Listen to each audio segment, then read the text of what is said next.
Hello, hello, hello. This is our final interview of the day. And I would say we say the best for next, but everybody's been so good. Everybody's been amazing. Yes. Amazing. You had a great lineup. Yes, I think so as well. I mean, I've really, really enjoyed talking to everybody. And I told you earlier, I feel you're that one person on social media, everybody feels like you're their friend. Because we've been Facebook friends for a long time. And I just love your posts. I love all of the work that you're doing. So I feel like even though I don't think we've ever met face to face, I feel like we're friends, and everybody else who's Facebook friends with you probably feels the same way. Is there is that kind of how you've always wanted to approach social media?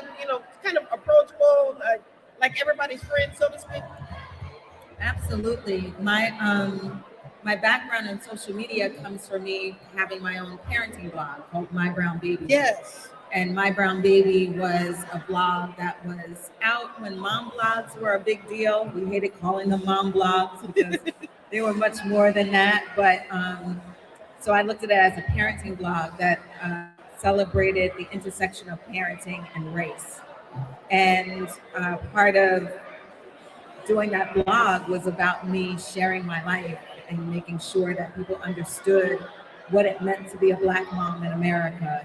And that required me to be deeply personal. And so with that, I did it on social media, mostly to advertise what I was writing about on the blog. But I just met a lot of wonderful people on social media, and people, social media has its pitfalls, right? But there's a lot of good that comes from it. We get to meet interesting people. We get to understand different perspectives. We get to share those perspectives. And sometimes those perspectives break out into the universe in a way that aligns your work like it did with mine. Like I got a television show based off of my presence on social media. I got a book imprint based off social media. And, it's been good for me.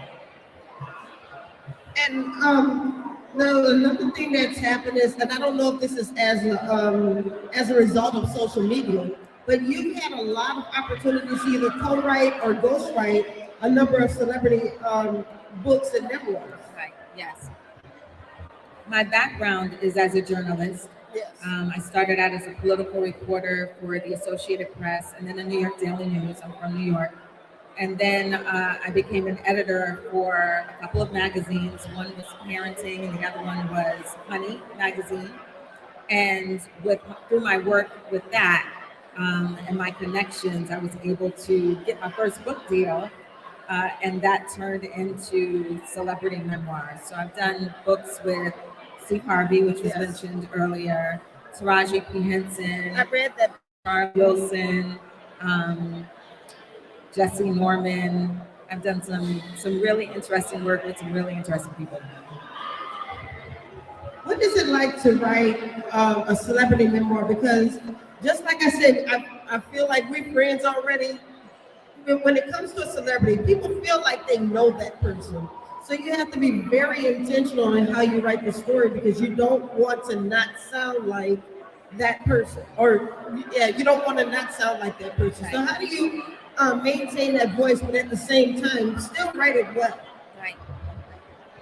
It requires a really close relationship with the actual person that you're writing the book for, right? And so it's not a biography. So I'm not going and interviewing a bunch of people in addition to the celebrity that I'm writing for and then writing what I feel like. Right. It's a memoir. And so they decide up front, or I help them to figure out the message that they want to share with the world.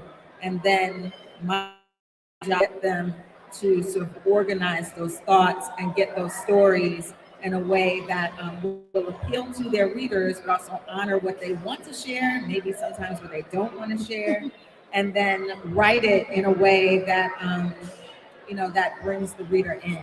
And so, with Taraji, for instance, she wanted very much to write a book that was like essay driven. And so it was like, what's it like to be a single mom to a Black boy in America? Yeah. What's it like to be over 40 in the Hollywood industry that favors youth? what was it like to be raised by a man who had mental illness. And so all of those different things, we sat down and we sort of organized ahead of time. And then my job was to interview her. And those interviews sound like, we're just sitting kicking it for Right. 2 or 3 hours. But, like I'm taping the whole thing. And then I take what I glean from that conversation. Right. And then I write an entire essay based off of what she said. So it's me coming up with the questions, helping her come up with the ideas, and then digging those stories out. Now, you mentioned that there were times where you would have a conversation about what they don't want in the book.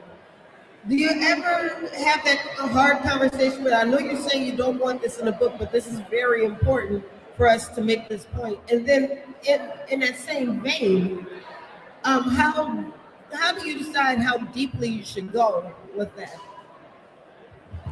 It's a hard thing. I can give you 2 instances where it got really intense. So I wrote Nene Leakes' book, and at the time, I think she was mad at one of them. I think it was Sheree. Yeah, and she said a bunch of stuff about Sheree. Nene and her mouth. Nene and her mouth. And and then by the time I finished writing the chapter, She wasn't mad anymore. So she's like, yeah, that whole 40 pages that you wrote last week, we need to take that out. I'm sorry, what? Like, ma'am? Excuse you? So that can be a challenge. Is the hardest part for them that I've found is when, they're talking again. We almost get into these conversations where they forget that they're talking to a journalist, or they forget that they're talking to someone who actually has a tape recorder on. And then when they read back what I've, interpreted or gleaned from that conversation, sometimes it's really scary. It's scary to see your own details in the written form, and to know that it's going to go out and everybody's going to be reading it. And so sometimes it's, like holding a hand, like, I get it. I know this is scary, but, here is where it was actually addressed and not in your words. Right. So let's use this opportunity for you to say what you need to say. Another instance where it got really testy was with Charlie Wilson. Charlie Wilson was a drug addict and an alcoholic for a very long time. And that book was about his whole life. But a really intentional part for him was to show what he had come through, the fire that he had come through. And so there were times when, like there was one day in particular, it was like, my relapse is as close as my elbow, my hand and my elbow. I can just do this and it would be all over. Wow. Right? Deep.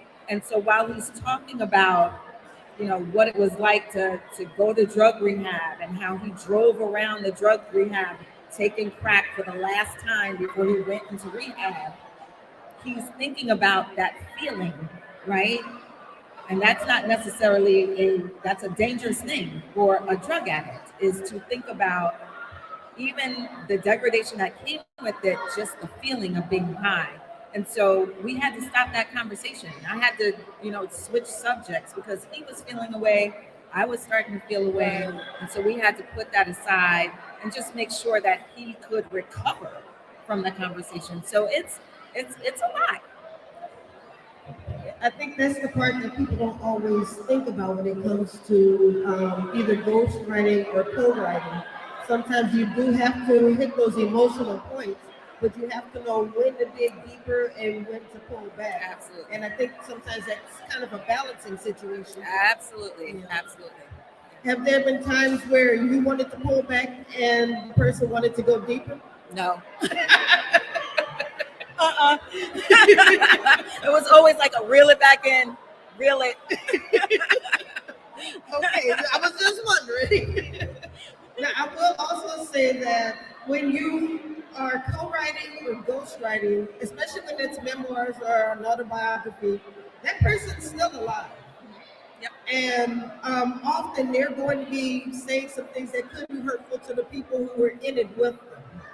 So how do you handle that fallback, for lack of a better term, once the book has been published?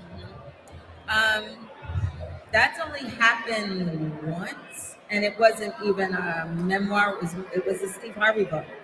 Act Like a Lady, Think Like a Man was a lightning rod when it came out in Right. 2009. It hit the New York Times bestsellers list at number one. It stayed there for over 30 weeks. It was on the list for 72 weeks, I believe, something like that. It was the best-selling book of 2009. And, that spoke volumes to how popular the book was. But for every person that loved it, there were two others Oh, that yeah. hated it. And so, whenever someone would find out that I was the one who helped him write it, and it was like, and what you know about women and relationships and how you gonna be sitting there with Steve Harvey saying this, that, and the third, that was hard. Because I'm like, I like these are his ideas. Right. You just And helped them to I write am the it. person Yeah. who helped write it, right? And so like so it was when we were doing the book together, it would usually be Steve, right, talking. We came up with the topics together, Mhm. and then I would let him know what topic we would be doing that day. And then he would just start talking. We would come up with different kinds of scenarios. But I was also there with Shirley Strawberry, Yeah. and then another woman who worked within his company. And so he always had sort of the ear of women like, Steve, you can't say that. Like, that's not, we can't put that in a book. Right. And so, he would listen to us. But it was just really intense for a minute there with so many women who Right. loved it, and then so many women who absolutely could not stand it. Yes, that book did cause quite a few wars between the sexes. Absolutely. Absolutely. But I don't know, maybe that was the impetus to the movie because it was the women who loved it and all the men said, okay, we're going to read the book too and use it against you. Yep. It was accurate. It was very accurate. So you have a new project and this is your book. This isn't somebody else's book because it's your name on it. So I know it's your book. That's right. It's mine. It's called One Blood. Can you tell us a bit about it? Sure. So, One Blood is a novel about three women. One who is a birth mother, a teenage unwed birth mother who has her baby taken away. The second is the woman who raised that baby. And the third is that baby as a mom in her own right. And what it is sort of exploring nature versus nurture, how trauma, particularly reproductive trauma, and and your inability to have children, your inability to not to have the power to keep your own baby, Right. how that translates into the way that this baby, when she grows up, raises her own child. And so it's based in part on my own personal journey. I'm an adoptee, and I found out that I was adopted when I was 12. I didn't tell my parents that I knew. Did you sneak to find out or did you accidentally find out? I actually was snooping in their room and found my adoption papers when I was 12. And I didn't want to say anything because I thought I was going to get in trouble for snooping through their things, but also because at the time, being adopted or adoption was something that people kept secret. And so you could go your whole life calling somebody your auntie and find out that that's your mama, right? Like we all have those stories in our arsenal. And so I just felt like if it was important to them to keep it a secret, that I was okay with holding that secret. But I wanted to explore what happened to me. How did I end up with my parents? What could have happened to my birth mother and our separation? And I especially wanted to explore my own mother's life and how she was a woman. Like as a Black woman, she raised me in Long Island, New York. She's from South Carolina. My dad's from Virginia, and they came up during the Great Migration, and they fell in love. And I wanted to know specifically with my mother. When I had my children, she became a different person to me.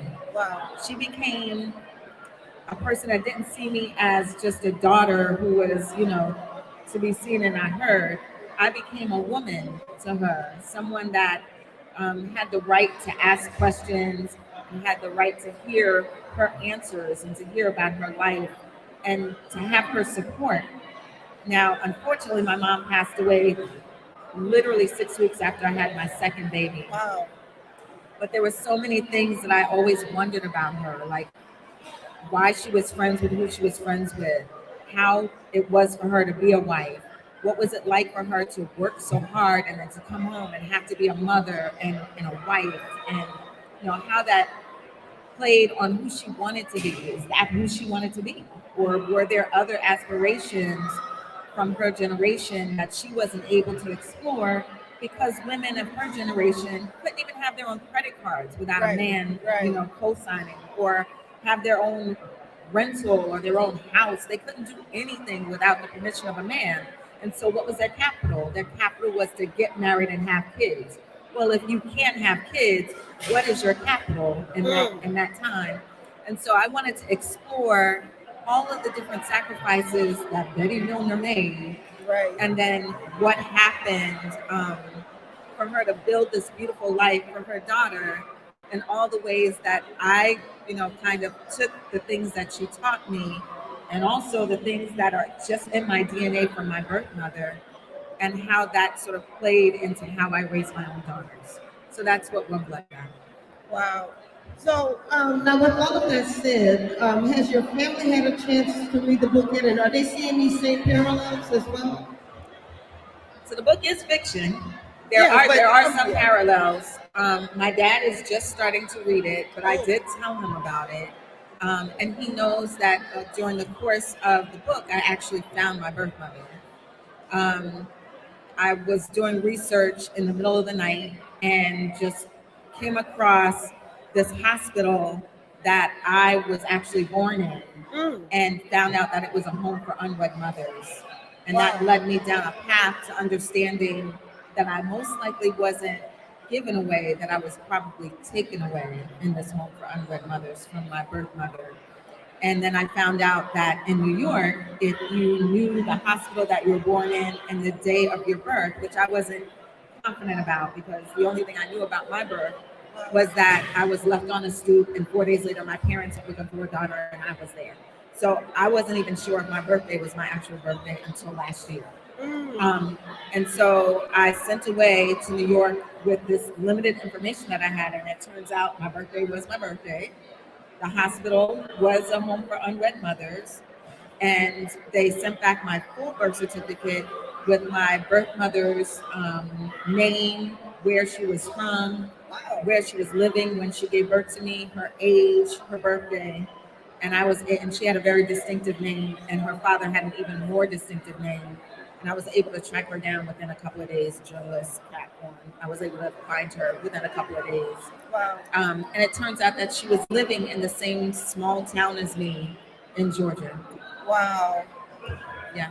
And so you actually were able to sit down and talk with her? And... No, she passed away. Oh, wow. Yeah. I'm sorry about that. But at least you got to know the truth and you got to find out what it was. Yeah. I mean, I just recently found out that homes for unwed mothers were a thing. And that even when the girl changed her mind, she wasn't allowed to change her mind. Right. So I never realized that was a thing. So it was something new to me, and I learned it reading a book myself. Right. And what was devastating about that, finding out that I was a part of, so it's called the baby scoop era. And it was a time between World War II and when men started coming back home from the war, and all the women had the jobs, right? And so they were trying to get the women out of the jobs. So the government conspired with social services to find ways to get women back into the house so the men could get the jobs, right? So that's where you get everybody should be married with 2.5 kids in a house with white picket fence.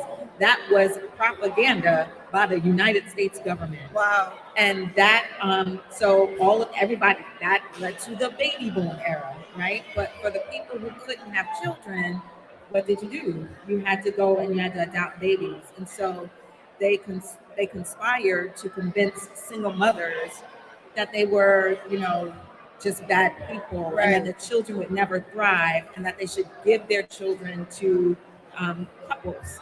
And and that let and for the women who didn't want to do that, they would take them. And so I was born in one of those homes where 85% of the women who gave birth in those homes had their babies taken.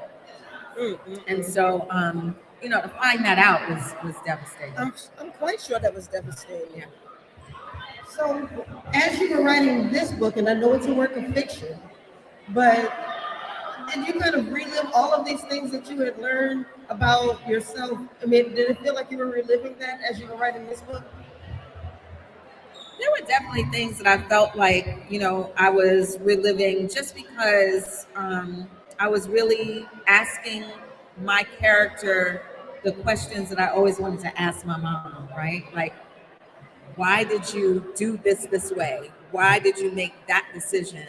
And when you asked your characters, my characters speak back to me, right? And I always felt like I've been told that my mothers are always around me, and so I always felt like while I was writing that they had a hand in the storytelling too. Like there would be times when I would sit and I would write for hours and pull back from the computer, Right. and I couldn't tell you where those words came from. I couldn't tell you why that story went that way, but I would start it by asking the character the question. And by the end of that 2 or 3 hour writing session, I had an answer. And some of it helped me to understand why my mother made the decisions that she made with me. I feel like I've said this word quite a bit today during the interviews, but it really does sound like this was therapeutic for you. Oh, yeah. Oh, yeah. Definitely therapeutic. And sometimes it makes me really sad, and there are times when I'll sit and I'll read passages and I can feel, a presence, and it makes me feel a way. And then sometimes it makes me really happy to know that I hope that my mom feels like I honored her. So when was the book released? September 5th. Oh, so this is actually pretty fairly new. Only, almost 2 months old. Yeah. So how has the feedback been so far? What's the public reaction been? It's been good. It was named a People magazine pick of September. That was awesome. Say that 20 times. Right. Well, congratulations on that. Thank you. And it's in talks for turning it into possibly a series or a movie. So I'm excited about it. Wow. Your writing career has been touched by an angel. I mean, I know you've done a lot, with the blogging and journalism, but it just seems like everything that you've touched when it comes to writing has turned into gold. And I know that there have been some trials along the way, so I don't want everybody to think that everything was perfect. So, but there have been times where I'm wondering if there were times where you maybe questioned yourself, or maybe. Now, I remember Alicia Keys said one time that her overnight success was actually 7 years in the making. So, right now we're seeing the glory, but we don't always see the story. Right. So, is that something that you can elaborate on? I've never felt like like what I was doing was insurmountable. I do know that my dedication to us, to writing, to focusing my career specifically on Black folks, has always done me well, right? When I first became a journalist back in the 90s, I graduated from college in 1990 and went straight to work from there for the Associated Press. And I decided from the giddy up that I would always train my pen on Black folks. And when I got into they were cool with that at the Associated Press, but when I got to the Daily News, they were like, "You're never going to progress in your career if you just write about Black people. You need to be able to write about everybody or write about everything." And I never looked at covering Black people as something that was a bad thing or like a negative thing or something that would keep me in a box. I always looked at it like, there's no difference between me covering Black people and, say, a technology reporter covering technology, or a business reporter covering business, or, a fashion reporter covering fashion. I love Black people, and that's a great subject.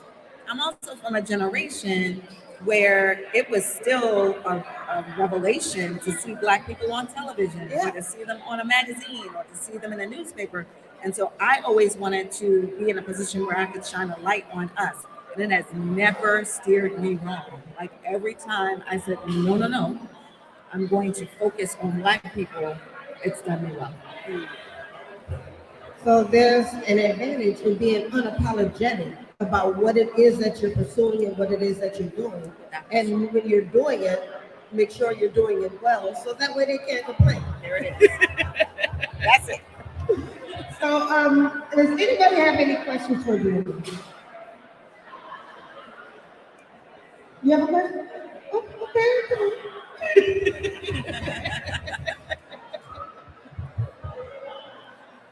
I like your dress. Dress is spectacular. What did you get into journalism and editing and meeting these celebrities to actually ghostwrite your stories? Say that again. I'm sorry. One more time. What was the first part? The first part was, what did you get into journalism? And two, I think you almost kind of answered that question. And two, how did you link up with the celebrities to kind of ghostwrite or help them with their story? Sure.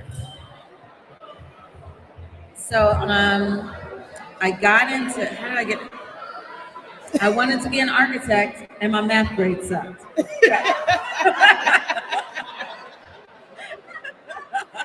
So my daddy was like, I'm gonna need you to figure something else out because you need to make the buildings know how to stand, right? So at the time when literally that was a conversation, I was 14. And my dad was like, what else would you want to do with your life besides be an architect? And at the time that he asked that question, we were sitting in our house in the kitchen at the kitchen table, and there was a little TV on the end of the table. And this woman named Sue Simmons, she had this show called Live at 5 with Sue Simmons on NBC in New York. And at the time, she was interviewing New Edition.